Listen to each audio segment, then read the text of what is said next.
అందరికీ నమస్తే. నేను మీ పావని గౌడ్. తెలంగాణలో గుంపు మేస్త్రి పాలన వచ్చిన తర్వాత పిచ్చి కుక్కల పచ్చ కుక్కల స్వైర విహారం మస్తు జరుగుతుంది.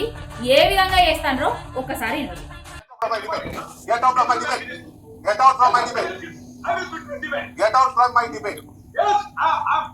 నీకో ఛానల్ ఉన్నదని, నీకు అందులో ఒక పోస్ట్ ఉన్నదని, నీకో పురుషు ఉన్నది, నీ ముందట ఓ మైక్ ఉన్నది, నీ ముందట ఓ కెమెరామెన్ ఉన్నాడని అర్ణబ్ గోస్వామి లెక్క ఫీల్ అవుతూ షోలకు పిలిచి get out from my show అని మాట్లాడతాను.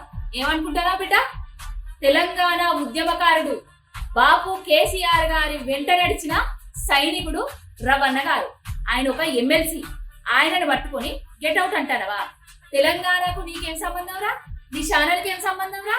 తెలంగాణలో ఆనాడు ఒక ఎమ్మెల్యేను అవమానపరిచినప్పుడు నీ ఛానల్ బ్యాన్ చేసిన ముచ్చట్ను మర్చిపోయిర్రా?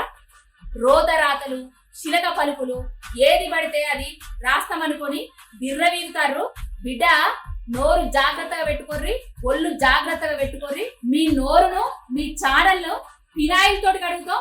ఉద్యమకారులను అవమానించిన, తెలంగాణను అవమానించిన, తెలంగాణ నాయకుల మీద పిచ్చి కూతలు పిచ్చి రాతలు రాసినా కూడా మళ్ళా బాబు కేసీఆర్ గారు ముఖ్యమంత్రి అయిన తర్వాత ఈ పిచ్చి కుక్కలను పచ్చ కుక్కలను ఎక్కడికి పంపాలో అక్కడికి పంపుతారు.